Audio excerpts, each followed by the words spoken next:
even though the snowpocalypse is here, at least where I live, things are heating up going into this year's Royal Rumble, which is going to be a 29 one versus all Royal Rumble where Roman Reigns, Mr.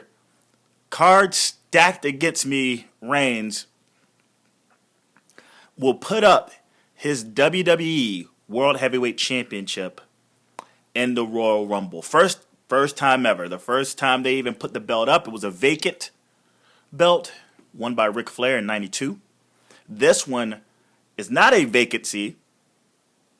It's going in. There's a champion defending his Royal Rumble, which would go down in history. We will always remember this. This is the first of its kind, very much like that 92. Just hoping that the quality of this Royal Rumble will be as good as the 92. Again, there's a huge difference between the star power that existed in 92 and the star power, healthy star power that is now in 2016. The WWE hasn't done a great job of giving us big stars. They've been kind of focusing on one dude, and then the supporting cast have been only looked at as a supporting cast and not a viable threat. Not even the likes of your biggest draw, being that is Brock Lesnar. He's positioned not as a threat, but a supporting cast. Hello, boys and girls. You're now listening, if you're on SoundCloud, Stitcher Radio, iTunes, and Podbean, and watching if you're on YouTube. Peter Talks Smackdown. Yeah, Peter Talks Smackdown. This Smackdown was the go-home show its own go-home show to the Royal Rumble. And I can honestly say that this did a better, I'm not saying it was a better show, but it did a better job staying focused on promoting the Royal Rumble and its matches, its undercard matches. I think because that hour gone makes a huge difference. You know, when you have that extra hour, you try to fill up time like the best way you know how, and you lose focus. But when it's concise, it's 2 hours, maybe even one, you can just get in and get out with all the things you need to take care of. So again, I can't say that this is a better show, but I can say it did a better job of focusing at the task at hand. Is how are we going to go into the Royal Rumble? This SmackDown is out of Dayton, Ohio. And we find out from the top that we have a Miz TV segment with Kevin Owens and Dean Ambrose. And then we have what was pushed on Monday Night Raw. We find out that Roman Reigns takes on the entire League of Nations, which is Rusev, Sheamus, Wade Barrett, and Alberto Del Rio. He's facing all of them, even though they're doing a great job of trying to hide that injury by Wade Barrett. But, you know, he's still in there and earning his money. And without further ado, let's just go into this motherfucker, right? So we start off with Y2J. And it recaps the highlight reel. And he basically talks about his positioning in the Royal Rumble and the fact that, that's what they do at Rumble time. They all talk about how they're going to win it. And this is what happens here. Until the New Day shows up. And they shoot on Y2J for breaking Francesca, the trombone. Again, from last Monday, they had a funeral service for it, and their whole thing right now is to get revenge for Francesca on Chris Jericho. And he's still trying to get the Rudy Tooty Booty chants and he announces that they have a match again. Man, Chris Jericho and his booking powers apparently are still in effect. Even though Monday he books a match without any authority, he books another match, but I guess without any authority here. We don't even know. They don't even talk about how he got this power to just book a match. But he books the New Day, all three guys, in a match against the Usos with Dolph Ziggler, who has the face paint of the Usos. I guess he's in the Royal Rumble. I said on Peter and Jake Talks Wrestling. This is 75, by the way. I said it was 74. I don't even know what the hell this is. I always lose count. I need to make a mental note each time to just make it a point to know which episode I will be fucking doing, right? I need to make it a point, and I apologize. I think this is maybe this is 50. I don't know, but nevertheless, on Peter and Jake Talks Wrestling 75, I made a point that it's like, hey man, I don't know if Dolph Ziggler, yeah, he's probably gonna be in it, but like he'll probably leave as soon as he gets in. He's not gonna eliminate anybody. He'll probably get a super kick in and then gets his ass tossed. But nevertheless, he has the face paint. And in the match, the only thing that really stands out is that he gets a really good hot tag. But then he takes a horrible bump. You know, like what happens with him sometimes is that a la Shawn Michaels, he takes some, or Ric Flair, he takes some, some hellacious sells. He's selling like just too comedically, and this one he oversells it. He flies over the top buckle, and I say what you want, and he could say what you want, but like that dude had to suffer a concussion really bad because the way he came down on that steel stairs, it wasn't a controlled fall. I mean, he hit pretty bad, and like we know, like a sell, but that just looked horrible. All right. And even the crowd was like, what the fuck? And I think the camera was like, geez, hope he's okay. But that was a hella fucking bump. We get a Uso dive by Jimmy Uso onto the New Day, which results in a triple kick onto Xavier Woods for the 1-2-3 victory for the faces. So what we know right now is that the Usos will be facing the New Day for the tag team belts at the Royal Rumble. We don't know how the Usos qualified for a title shot because they haven't really beat anybody. If anything, they've been losing, and now they're just, all right, we're just going to do this match. So that's just to show that maybe there's a chance that the Usos may win it. I think I predicted. I wish I could go back. I guess the New Day are going to retain at some point, unless they're going to get up off that. They're going to get them off the belt to get them in a feud with Jericho over Francesco, because it seems like the Usos aren't really their major focus. We get Becky Lynch versus Alicia Fox with the Flairs on commentary and Brie at ringside. The story of this match isn't as much going on in the ring with Fox and Lynch as much as it is Byron Saxton going after the Flairs. Like he just leans into him the entire match, and it's almost as if he won't let up, asking him questions about the betrayal and how fair it is, and how they felt about Becky Lynch, and blah blah blah, this, that, and the other. I mean, it was pretty compelling. I don't think I've ever heard Byron Saxton go at anyone like that before. So it's just puts another notch on his belt in terms of how he's going to be the babyface commentary when working on his babyface commentary, moving up the ranks. I forgot to even mention that this show, okay, you got heel king right up the bat. Jerry King Lawler, right off the bat, the show opens right off the bat. Like, there's no, and it's fucking awesome. You know, it's really awesome. That he's just like, fuck it. I'm always on the side of the bad guy.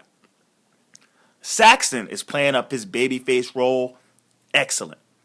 And then Ranallo hit that booming voice, and him and his antidotes and his jokes and his puns and stuff like that. It's just like, again, this 3-man team, it doesn't need to be a 3-man team, but if they're going to keep this 3-man team, again, to watch SmackDown and they hear those guys, it's going to be so much better than by the time, I guess, WrestleMania rolls around. But they're going to be clicking, man. They're going to be the reason why you watch this show damn near.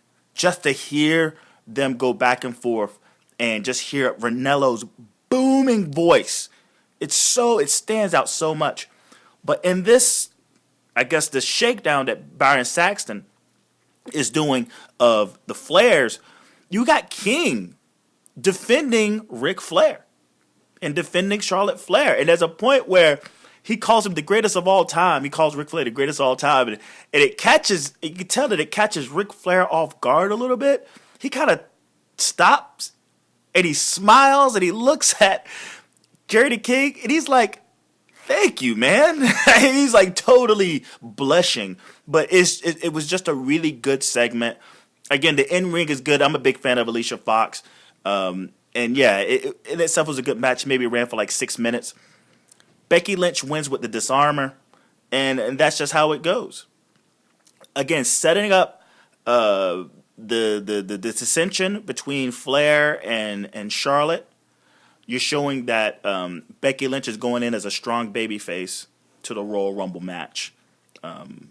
Brie doesn't do anything at ringside to earn her money, but again, that's not the focus. We get the Miz TV segment. Ambrose comes out and he's like, Miz comes out and he talks about how he's going to win the Royal Rumble. And then Ambrose comes out.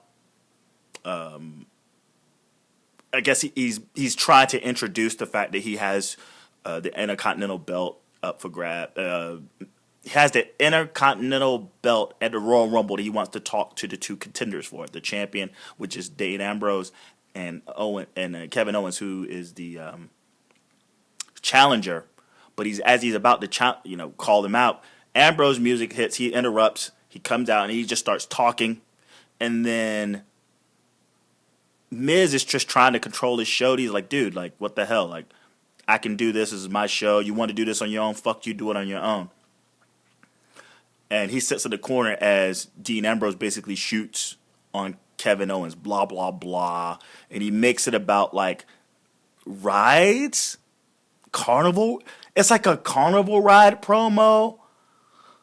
It's like he's going to, the ring apron, and then, like, the bear trap, the steel stairs, and then how he's going to put him through the announce table, and he's making it sound like a carnival ride or what have you. And then Owens comes out and he's like, I'm obsessed with the belt. And that was his promo, his obsession of the belt promo. And just as Ambrose is like, well, we ain't got to wait till Sunday. We can get down right now. The Miz attacks Ambrose from behind and starts stomping a mud hole in him. Then he signals for Kevin Owens to come join him and beating up Ambrose some more. And I don't know what the fuck it is about these heels. They don't get it.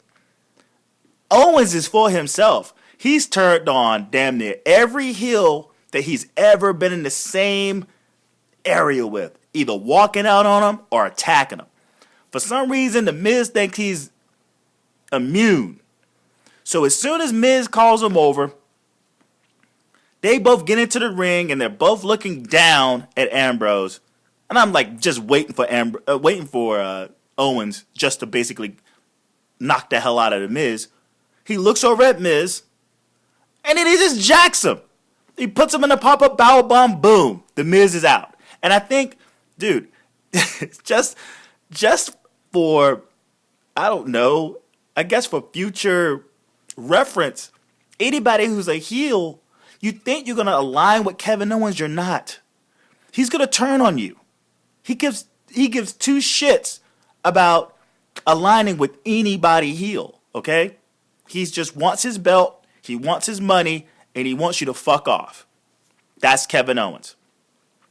So while he's dealing with fucking Miz, Ambrose comes to, and he's about to hit him in the dirty deeds, and Ambrose, because I guess he's trying to pop a powerbomb Ambrose, but he comes to, and he almost gets the dirty deeds on him, and Owens walks.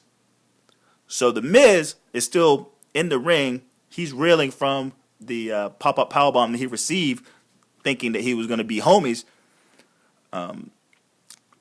Ambrose proceeds to pick him up and then drops the dirty deeds on him as Owen walks back the ramp.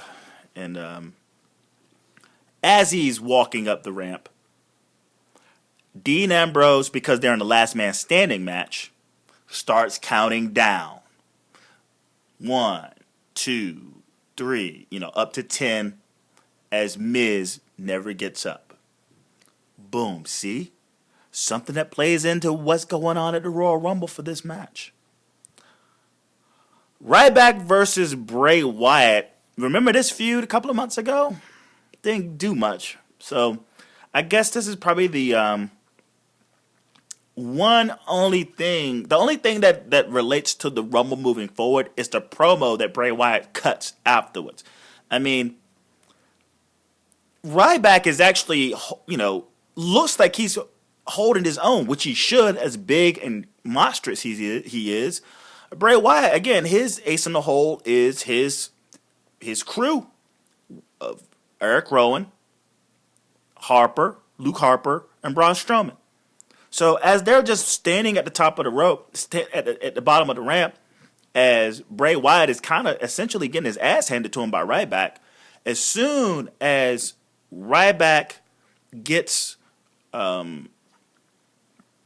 Bray up for the shell shock, that's when the Wyatts earn their money, distracting the ref, pulling the leg of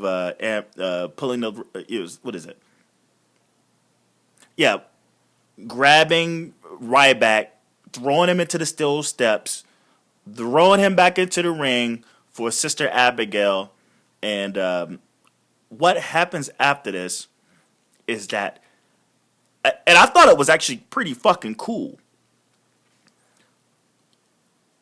Bray Wyatt proceeds to cut a promo without the microphone. He's talking about, you see what we just did? Everyone in the fucking Royal Rumble is going to go down in flames because we're the best. We're the baddest motherfuckers around. Everyone is going to follow suit to the destruction. We are the apocalypse. We are the pestilence. And no microphone whatsoever. So the crowd gets really quiet to hear what he has to say. And it was just a good touch to the fact that these guys are a wild card, right? We don't need those stinking microphones to let motherfuckers know that we about to fucking be a huge presence. Because if you keeping up, they've decimated the League of Nations. They've decimated Brock Lesnar. They just decimated Ryback. They've decimated over and over the fucking Dudley Boys. They've decimated everybody. So moving forward, and him cutting this promo, and viable threat.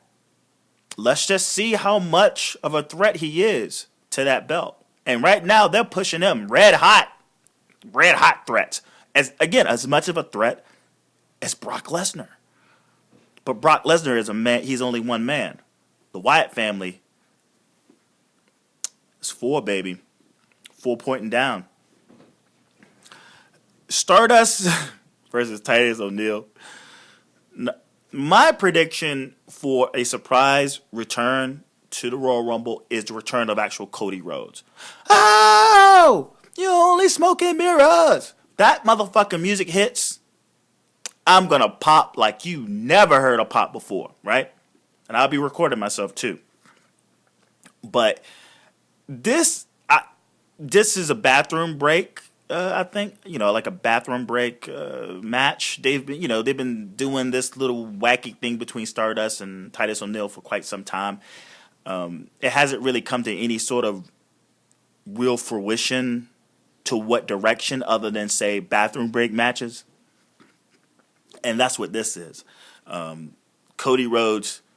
Stardust catches a Clash of the Titans from standing off the second buckle, and that was that. Nothing really going into anything about the Royal Rumble. It was maybe one of the only moments where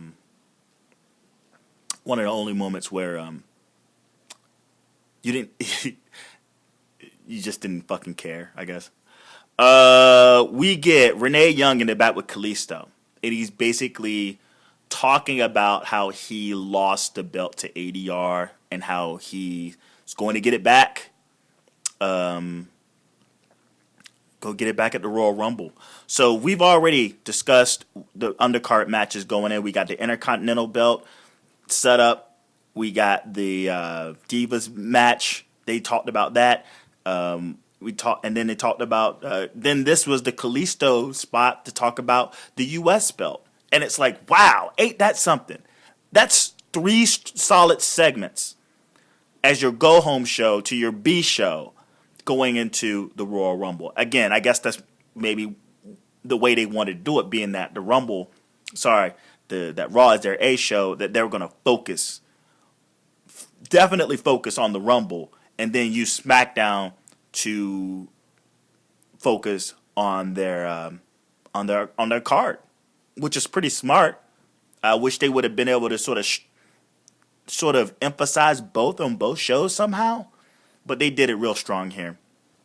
Kalisto's in the back. He shoots on ADR. ADR just kind of shows up out of nowhere, and then he's talking shit, and then the League comes up behind Kalisto and fucking just beat the shit out of Kalisto.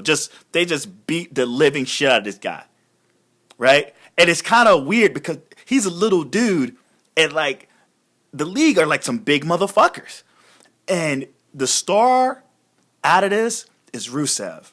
He walks up. He's so creepy, man. He's so scary.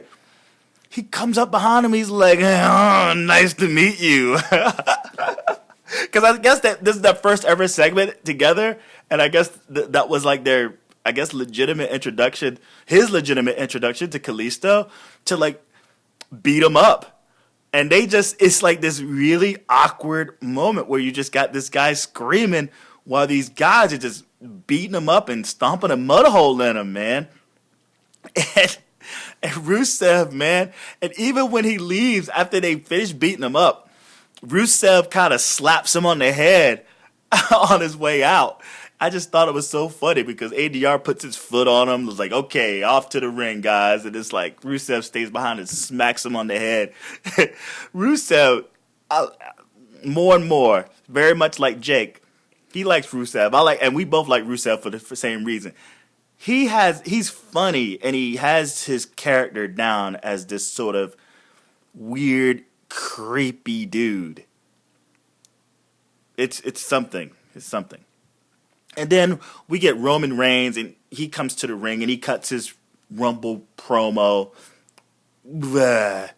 If anything, SmackDown is a great way for this guy to practice on his promo skills. He has a long way to go. Reigns, and then we get Reigns versus the League. That ends in a DQ. I'm not sure why they decided to go that route, to have it end in a DQ, being in its 3-on-1.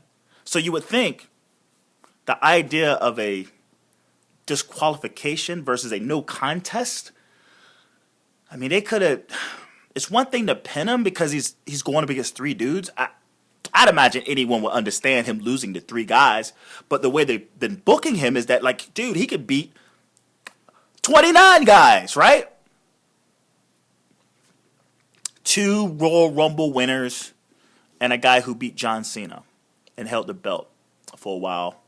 And I guess we all know it's not to go. It's not even to even mention that there's no real way that Wade Barrett is going to, because he's injured. We're just going to look the other way about that. But it ends in a DQ because the referee just loses control over the League of Nations as they beat the living crap out of Roman Reigns all at once and not wait on the apron to get a tag. And then they're picking the bones, they're just beating the shit out of him.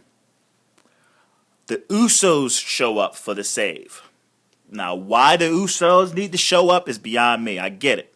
That's the cousin. But you just had a match? Did he? What the hell's going on? Yeah, you just had a match at the beginning of the show. You won, but still, it's not like y'all got out of there with a clean without any bumps and bruises from the New Day.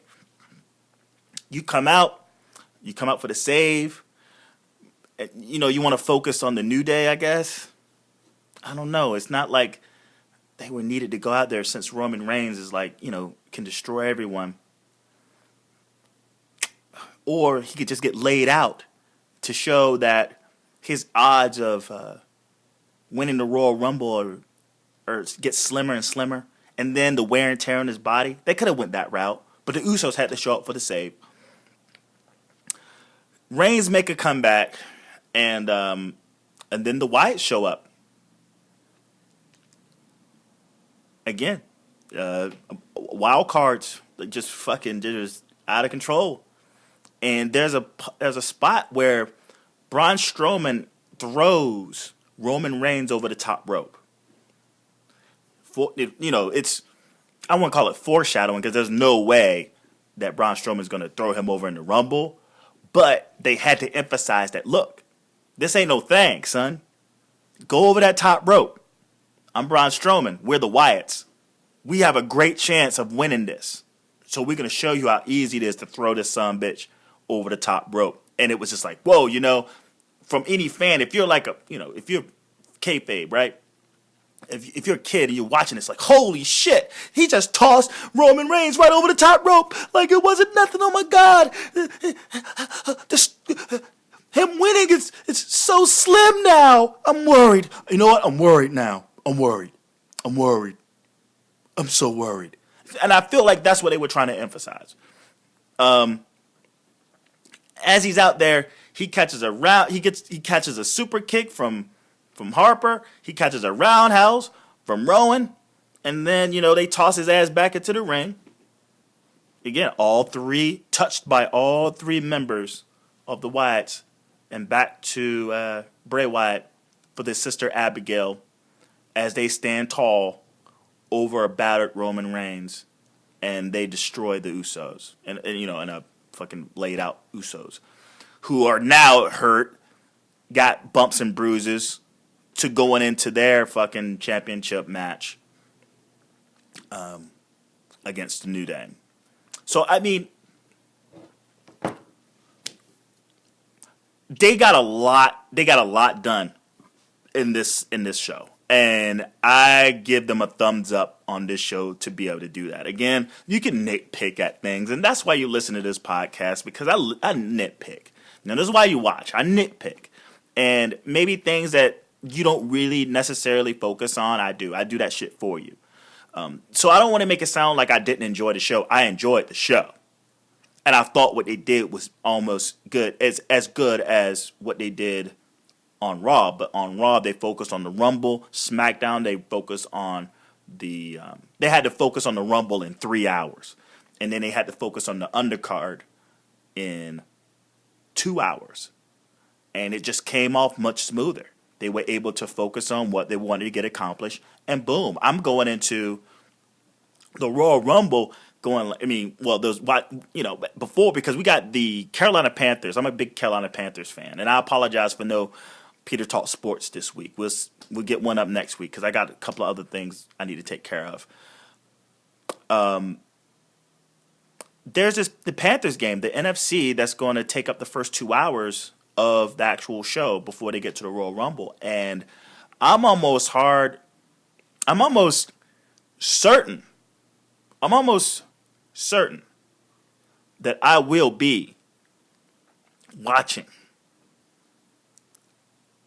these matches now. I had no real investment. I didn't care. And now to watch how they did this shit on SmackDown, I feel bad if I miss a match or two.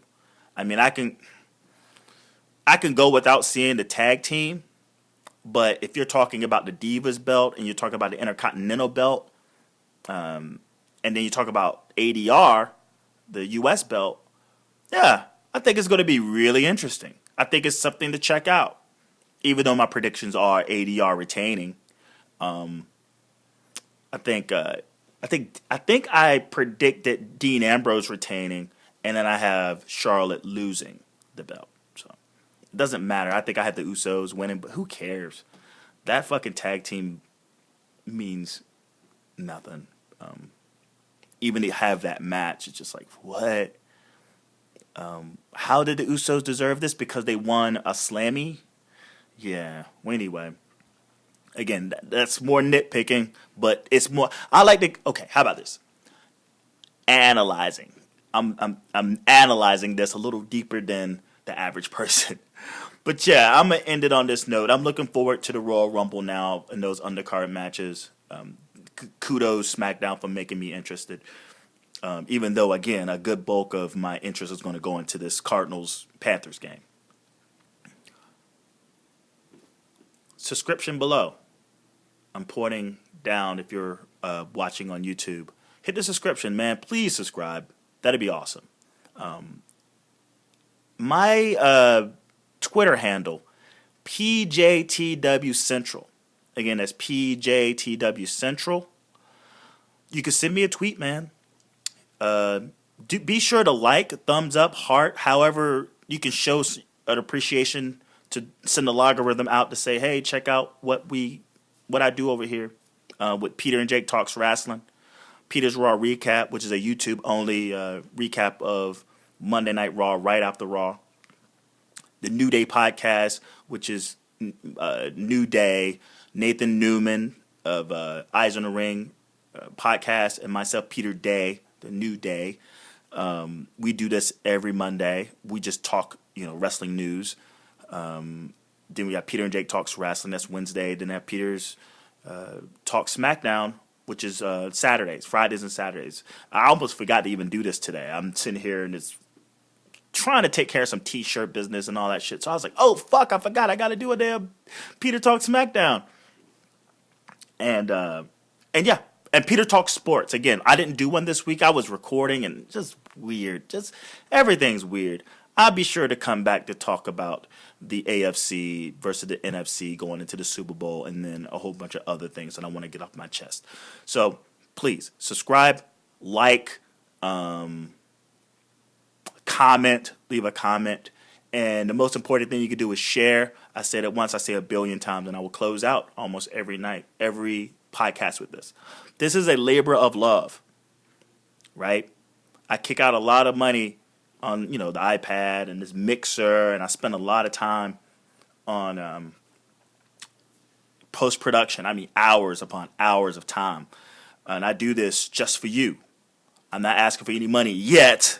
And I still feel like, there's more podcasts to put under my belt. Again, a year and a half into doing this, and it seems that I'm getting more and more and more intrigued by giving you a perspective of wrestling that you probably can't get anywhere else, and also open the discussion with my fans, if I have fans.